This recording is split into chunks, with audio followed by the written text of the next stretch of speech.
espero genuna, baina erresago edo erresagoa egin dugu. Egia esan da, ekipoak oso ondo jokatu du, oso serio, baina gauzak aldi berean ondo egiten, gero golak iritsi dira, baten gehiago iristeko aukerak izan ditu, baina bueno, horregatik ingo dugu herri interesante bat.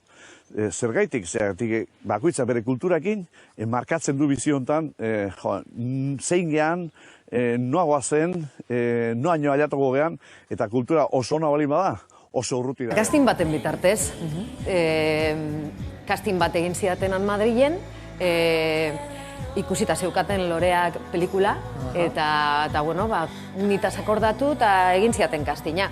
Garai hartan, estrenatzear geunden antzeslana eta ni joan nintzen castingera oso lasai, pentsaten ezetza. Bueno, hau ez dut egin behar, lanez lepo nabil eta ezin.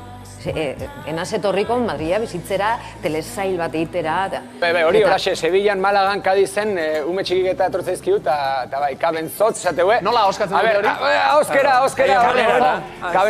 Kabenzon, erdi kabezon eta kabenzotzen arten zeu zeiken du, baina, bai. Niretzat euskara da, emozionalki bizitzeko aitzaki perfektua. Eta Madrilen nola egiten duzu euskara erabiltzeko? Eso ha hecho un pim pam pum, que es lo que vino a decir, que es lo que se decía antaño, me parece altamente preocupante. Las amenazas, ¿no? El Chuna Ayuso, que te estamos siguiendo, ¿no? Y utilizando como hacen siempre, pues, en este caso el euskera y esa violencia verbal.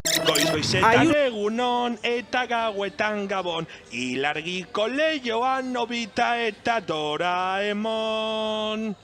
Ze pozik bizi diren amets batetik bestera, beren lagun eta dizkideekin batera.